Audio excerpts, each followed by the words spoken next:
Olá pessoal, tudo bem com vocês? Aqui é a professora Ana Paula e hoje a gente vai falar um pouquinho mais sobre ecologia, tá? Mas antes de entrarmos no assunto de hoje, nós vamos falar um pouquinho sobre o assunto da aula passada, tá? Vamos fazer uma revisão e aí depois a gente vai seguir, tá bom? Então, na aula passada a gente viu alguns conceitos importantes dentro da ecologia.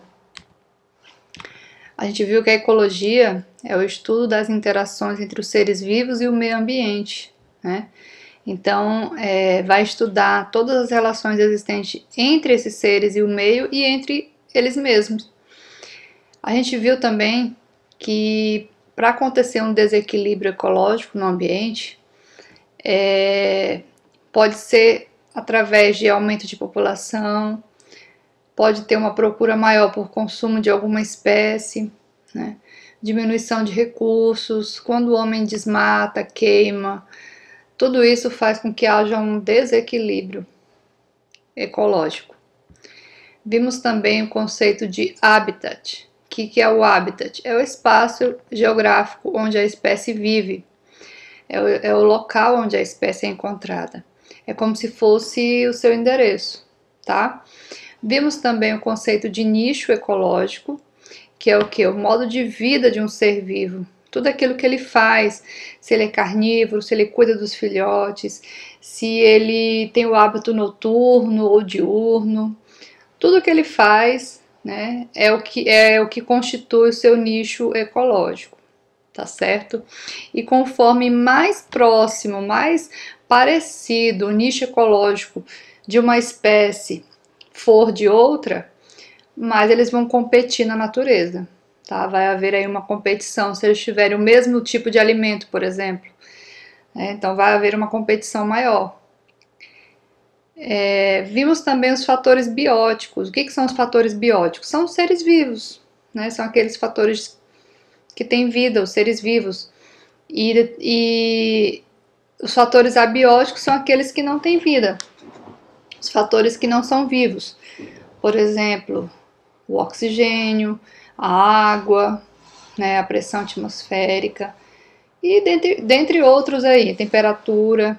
Todos esses vão ser fatores abióticos, tá certo?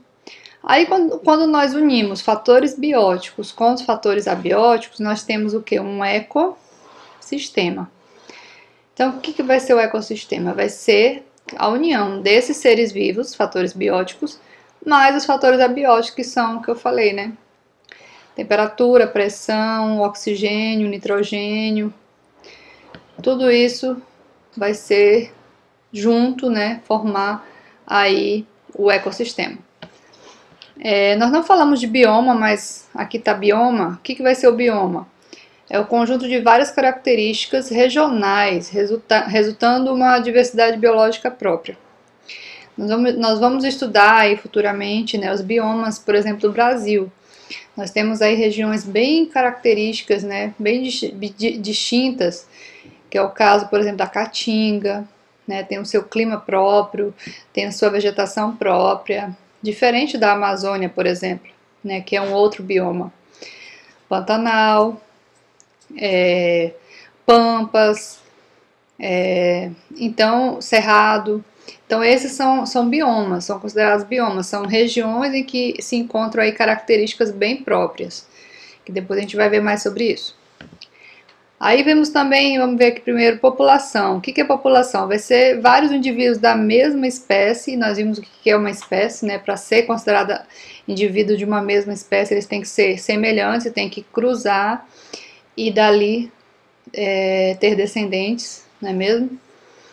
E aí população vai ser o quê? Vai ser o conjunto desses indivíduos da mesma espécie vivendo numa mesma região, tá? Isso vai ser população. E comunidade vai ser o conjunto de várias populações, né? Diferentes espécies, então. Gente, eu peço desculpa aí pelo barulho. Estão fazendo obra aqui na vizinha, tá? Então tá. Então a comunidade vai ser várias populações, várias espécies, tá certo? Então esses foram alguns conceitos importantes que nós vimos na semana passada, não, faz um tempinho já, né, que a gente não tem aula. Na última aula foi isso que nós vimos. E hoje a gente vai falar sobre a cadeia e a teia alimentar. Esse fluxo de energia que é passado de um ser para o outro, tá? Através de cadeia e teia. Antes de nós entrarmos mesmo nesse assunto, né, de cadeia e teia, vamos ver alguns conceitos prévios aí. Né? Nós temos que ter esses conceitos prévios. O que é um organismo autótrofo, por exemplo? Organismos autótrofos são organismos que possuem capacidade de utilizar o CO2 como fonte de carbono para produzir matéria orgânica. Em outras palavras, a gente pode dizer que organismos autótrofos são aqueles que conseguem sintetizar o seu próprio alimento, tá? Então, os organismos podem ser autótrofos de duas maneiras, tá? Eles podem ser autótrofos realizando fotossíntese, que a maioria deles que a gente conhece realiza fotossíntese. O que é a fotossíntese? A fonte de energia primária deles vai ser a luz, né? Então, através da luz solar, eles conseguem converter esse CO2 em matéria orgânica, tá? Que é o alimento deles, que é a energia deles. Quem faz isso? As plantas, por exemplo, são os grandes representantes desses seres que fazem fotossíntese, mas não tem só planta, a gente vai ver já já. Aí nós temos também aqueles que realizam quimiossíntese, que é um processo também que também vai fabricar o seu próprio alimento, vai sintetizar o seu próprio alimento, né? Converter o CO2 em matéria orgânica, só que aqui ele não vai usar o quê? A luz solar. Então, nesse caso, são seres que vivem em locais muito extremos, assim, que não chega, por exemplo, luz solar. Então, é uma maneira deles também conseguir aí sua energia, né? Sem ter que utilizar a luz solar. Através de reações químicas eles fazem isso, tá? Então aí nós temos exemplos de seres autótrofos. As algas verdes, tá? As algas pardas, a árvore, não, as plantas em geral, bromélia, as cianobactérias, que fazem parte lá do reino Monera, as algas unicelulares, tá? Então esses aqui são os seres autótrofos, aqueles que conseguem sintetizar seu próprio alimento, conseguem obter energia sozinho, sem precisar de outro ser vivo, tá certo? E aí nós temos os organismos heterótrofos, que são aqueles organismos que não são capazes de produzir matéria orgânica. O que eles têm que fazer? Eles têm que se alimentar de outros seres, tá? Eles precisam obter matéria orgânica pronta já, tá? Então, por exemplo, os animais, né, a gente, os outros animais, temos que obter energia através de quê? De outros animais, de plantas, né? Aqui nós temos exemplo, comendo aqui uma maçã, aqui a coruja com um roedor. O fungo, ele não tem boca, não tem como ingerir, mas ele não é um ser autótrofo, ele vai conseguir absorver a energia através do alimento onde ele se encontra, através do local. Por exemplo, aqui ele está em cima de uma madeira, então ele consegue sintetizar a matéria orgânica através dessa madeira aqui. Ele consegue produzir o seu próprio alimento através do ambiente em que ele se encontra, desses seres aqui, tá? Eles são chamados também de decompositores porque se alimentam desses seres mortos, como aqui o tronco de uma árvore. E aqui outro animal também se alimentando aqui, né, do pinguim, uma foca se alimentando do pinguim. Então todos esses seres aqui, eles têm em comum o quê? Eles são seres heterótrofos. Eles não são capazes de fazer fotossíntese nem quimiossíntese, certo? Problematizando. Então, o que o sol, o capim, o boi, o ser humano, de que forma esses e outros seres vivos dependem um dos outros? E de que forma eles dependem do sol? O que vocês acham? O boi, o capim, o ser humano, o sol, que relação existe entre eles? Bom, todos os seres que nós mencionamos precisam, e os outros, claro, precisam de energia para produzir as substâncias necessárias à manutenção da vida e à reprodução. Então, todos os seres vivos precisam aí obter essa energia de alguma forma. Seja como nós falamos da energia solar, através da fotossíntese, da quimiossíntese, através de outros animais e outras plantas, como é o caso dos seres heterótrofos, certo? E nós temos que saber que a energia primária aí é o Sol, porque sem a luz solar, por exemplo, não existiriam aí os seres autótrofos, a maioria deles que fazem fotossíntese, né? Então, aí não existiria também os herbívoros, porque não ia ter os autótrofos. E assim, não existiria vida na Terra, né? Então, a energia primária aí de todo o processo é a luz solar. E aí nós vamos para a cadeia alimentar de fato, né? A cadeia alimentar e o fluxo de energia. Aí nós temos aqui o capim, o bovino e o ser humano. É bem simples essa cadeia. Um vai se alimentando do outro. O boi se alimenta aqui da grama, o ser humano se alimenta do boi, tá? Então é uma cadeia bem fácil e quem te viu lá no fundamental já viu essa cadeia.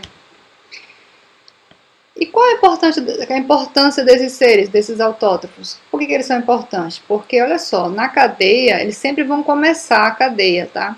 Eles são seres que vão ser capazes de produzir matéria orgânica, como nós já falamos. E eles são grandes produtores, eles vão ter a função de produtor de nutriente no ecossistema. Então, aqueles seres que nós falamos que são autótrofos, eles vão fazer o quê? Eles vão exercer a função de serem produtores, tá? Eles vão servir de base aí para os outros seres da cadeia.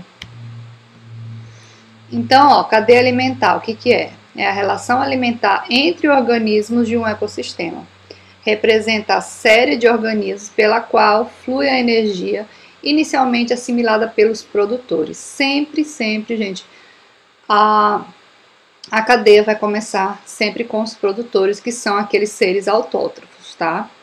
Deixa eu mudar aqui para caneta. Então nós temos aqui a fonte primária, né, que é a luz, a fonte primária de energia. Aí nós temos aqui, que é um P, tá, gente? Aqui nós temos o capim, né, que vai fazer o que? Fotossíntese. Aí nós temos aqui o gafanhoto, que vai se alimentar do capim. Temos o sapo, que vai se alimentar do gafanhoto, e a serpente, que vai se alimentar do sapo. Observem aqui que sempre nós temos a setinha, ó, essa setinha, ela sempre, a ponta dela vai ser para quem está se alimentando, tá? Nunca o contrário. Então, o capim, ele serve de alimento para quem? Para o gafanhoto. Então, a ponta da seta vai ser para quem? Para o gafanhoto.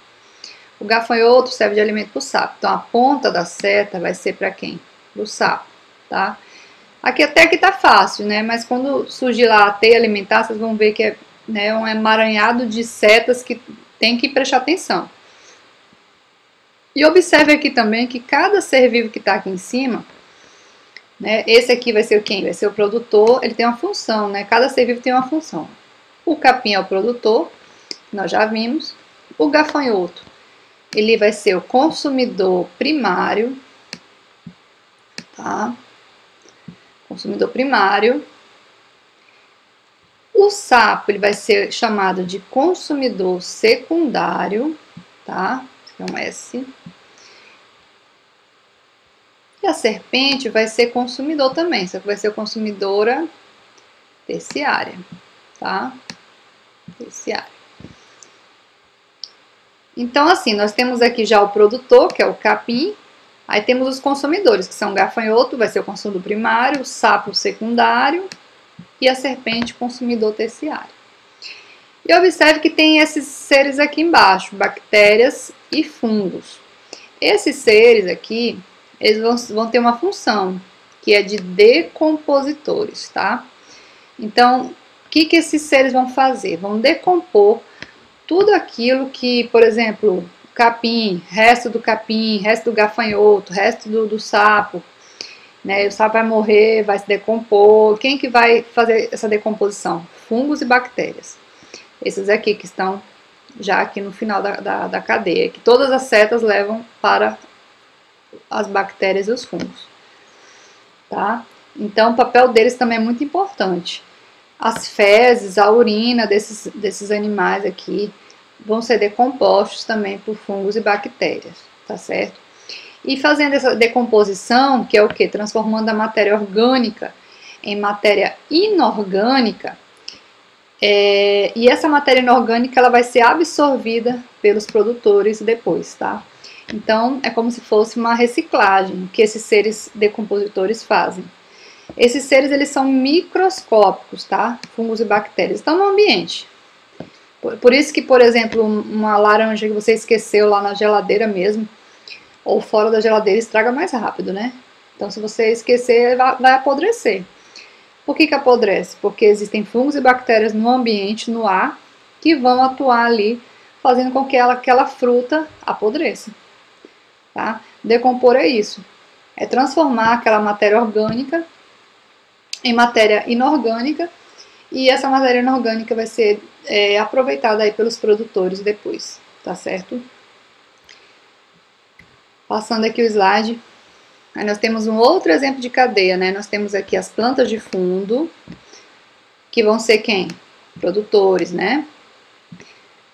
O caramujo, que vai se alimentar dessas plantas, ou a setinha para ele, né? Ele está se alimentando. Então, esse aqui vai ser o consumidor o quê? Primário, tá?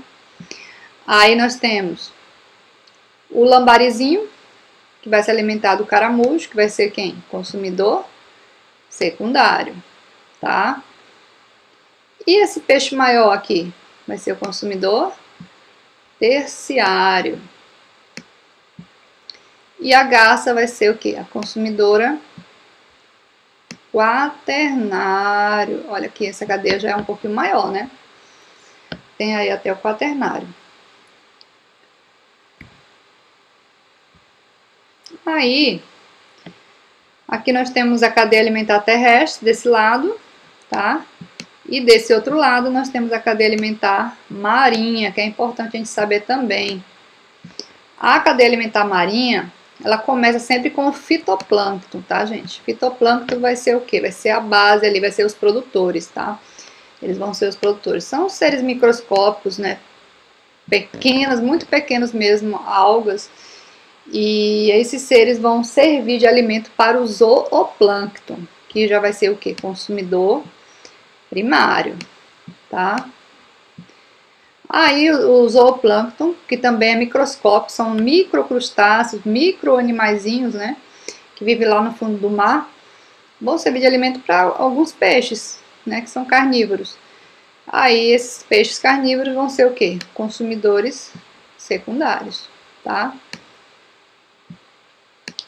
Aí vai ter o outro peixão lá, que vai ser o consumidor terciário, e o outro lá em cima, que vai ser o consumidor quaternário, tá? Aí acaba ali. Aqui a cadeia alimentar terrestre, né, que eu não vou fazer isso aqui que eu fiz, porque vocês já sabem. Tem a planta, que é o produtor, o herbívoro vai ser o consumidor primário, o carnívoro, o consumidor secundário, esse outro carnívoro que é a serpente, consumidor terciário, e aqui, né, a ave de rapina, uma águia, pode ser uma águia, vai ser o consumidor quaternário, tá? Então, observe que faltou aqui nesse esquema os decompositores, né? Faltou aqui. Se liga aí, né? Observe que a cadeia sempre vai começar com quem? Com o produtor. Sempre. Sempre vai começar ou com uma planta, ou lá no mar com fitoplâncton, tá? Ou com uma alga. Sempre vai ser um ser produtor. Nós já vimos o que é um ser produtor. Geralmente as cadeias só vão até o consumidor quaternário, gente. Mas por que isso? Porque conforme vai passando de um ser vivo para o outro, o que vai acontecendo? A energia, ela vai diminuindo, tá? Então essa energia, porque olha só, o herbívoro, por exemplo, ele vai gastar energia fugindo do predador dele, ele vai se alimentar, vai ter que fazer digestão, vai gastar energia. Então ele vai ter menos energia do que a planta, certo? Porque ele vai gastar um pouco dessa energia. Então, cada vez que vai passando de um nível para o outro, vai perdendo essa energia.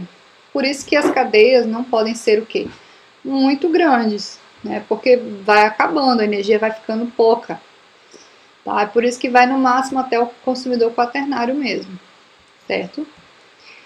E a cadeia, ela segue sempre o sentido unidirecional. O que quer dizer isso?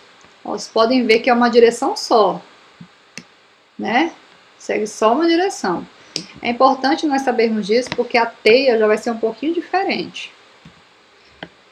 E Só para reforçar aqui, que o Sol ele vai ser a fonte primária de energia nos ecossistemas, e o fluxo de energia na cadeia alimentar vai ser unidirecional e decrescente, como eu falei, né? Aqui o capim ele tem a base maior porque tem mais energia. Aí vai passar para o coelho, que também vai gastar um pouco da energia, né, para fazer tudo que ele tem que fazer. Então vai ter menos energia do que o capim, ó, por isso que a base aqui é menor. A cobra também, ó, é menor, tem menos energia do que o coelho, e o gavião, que tem menos energia do que a cobra. Então essa energia ela vai ser dissipada, a gente chama de energia dissipada. É uma energia que vai mesmo diminuindo conforme vai passando de um para o outro, tá? E aqui nós temos a teia. Quando se fala em teia, se lembra de quê? Teia da aranha, né? A aranha tece sua teia toda bonita. Então, isso aqui lembra mesmo uma teia de aranha, né? Olha só o tanto de seta que tem de um ser para o outro, né? Então, a cadeia, vocês lembram que era uma direção só. A passagem de alimento, de energia, era em uma direção só. Já aqui na teia existem várias possibilidades, né? Por isso que tem várias setas. Ó. Por exemplo, esse vegetal bem aqui, ele serve de alimento aqui, ó, para a zebra, para o coelho, para o rato. Ah, gente, aqui nessa teia tem um erro, tá? Porque olha só, essa zebra aqui não deveria estar aqui, tá? Por quê? Porque tem onça. Onça está presente aqui na nossa floresta amazônica. A zebra, ela veio lá da África. Ela veio no navio aí e veio parar aqui nessa teia, mas ela não é natural daqui, tá, gente? Foi um erro aqui. Então como eu estava falando, o vegetal aqui, ele serve de alimento aqui para vários seres, tá? Por exemplo, o rato, ele também serve de alimento aqui para a cobra, ele serve de alimento para a coruja, deixa eu mudar a caneta aqui. Serve de alimento para a cobra, para a coruja, para a raposa. Então tem uma infinidade de predadores para ele, né? O rato. E assim vai. Então existem várias possibilidades na teia, tá? Uma coisa importante é que na cadeia, cada ser vivo ele vai ter uma função. Ou ele vai ser consumidor primário, consumidor secundário, ou ele vai ser produtor ou decompositor. Mas aqui na teia eles podem ter mais de uma função. Vamos ver o exemplo aqui. Por exemplo, o gavião. Vamos pegar o gavião. O gavião, ele pode se alimentar de vários seres, como vocês estão vendo aqui, várias setinhas chegando nele aqui, ó. Daqui, né? Se alimenta da cobra, se alimenta da coruja, ele pode se alimentar do coelho também, da raposa e do lagarto, tá? Ele se alimenta de vários seres. Se ele se alimentar do lagarto, vamos ver aqui, qual o papel dele aqui? Vamos ver. O lagarto se alimenta do inseto. O inseto vai ser o consumidor primário, né? Nós já vimos. O lagarto vai ser o consumidor secundário. E se o gavião se alimentar do lagarto, eita, mas esse S tá horrível. Ele vai ser o quê? Consumidor terciário. Isso mesmo, eu sei que vocês falaram aí. Só não ouvi, mas eu sei que vocês falaram. Tá, agora se ele se alimentar da raposa, ele vai ser terciário também? O que vocês acham? A raposa se alimenta do rato, que se alimenta da planta. O rato vai ser consumidor primário, raposa secundário, e ela vai ser o quê? O gavião vai ser o quê? Terciário, né? Tá, continua sendo terciário, professor, e aí?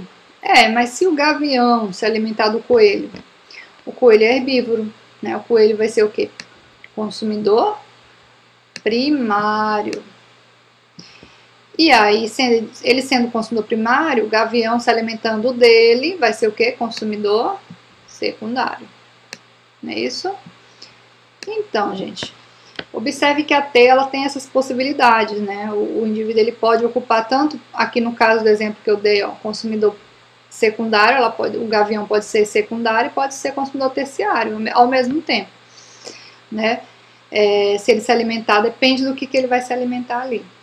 A gente pode dizer também que a teia é o conjunto de várias cadeias, né? Que se entrelaçam. Por exemplo, aqui, vamos ver essa teia aqui. Começa com quem? Quem é o produtor dessa teia?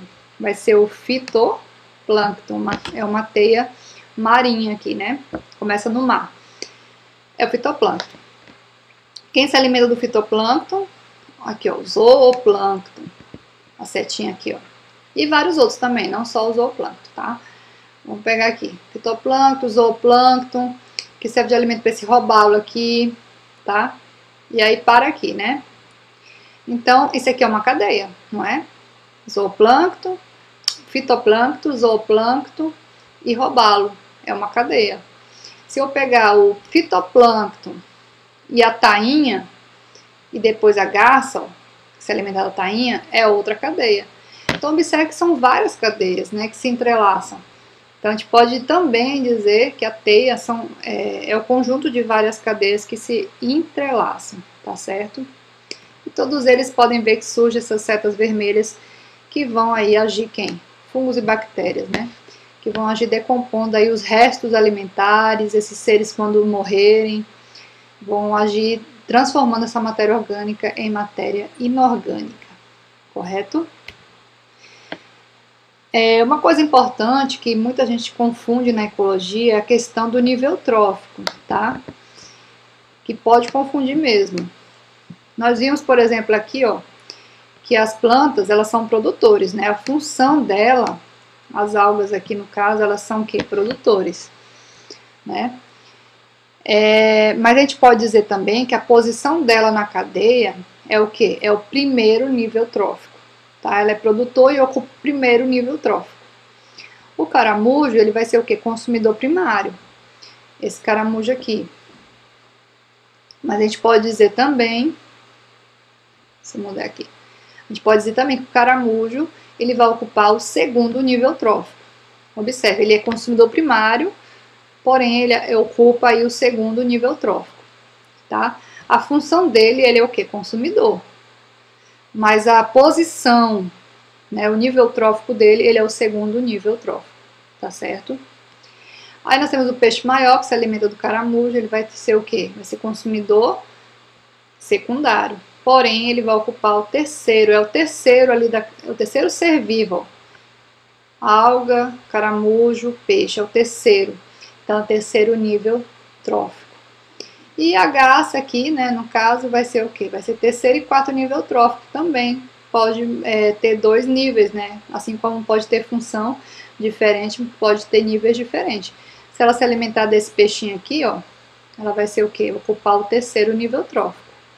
E se ela se alimentar desse outro peixinho aqui, ó, que se alimenta do caramujo, vai ocupar o quarto nível trófico. Vocês entenderam isso aqui? Eu espero que sim. Então, nível trófico vai ser aquela posição. A planta, como é produtor, vai sempre ocupar o primeiro nível trófico. O herbívoro, que se alimenta da planta, vai ocupar o segundo nível trófico. E o carnívoro, o terceiro nível trófico, tá? É diferente um pouco da função que ele exerce. Planta é produtor, herbívoro é consumidor primário, carnívoro vai ser consumidor secundário.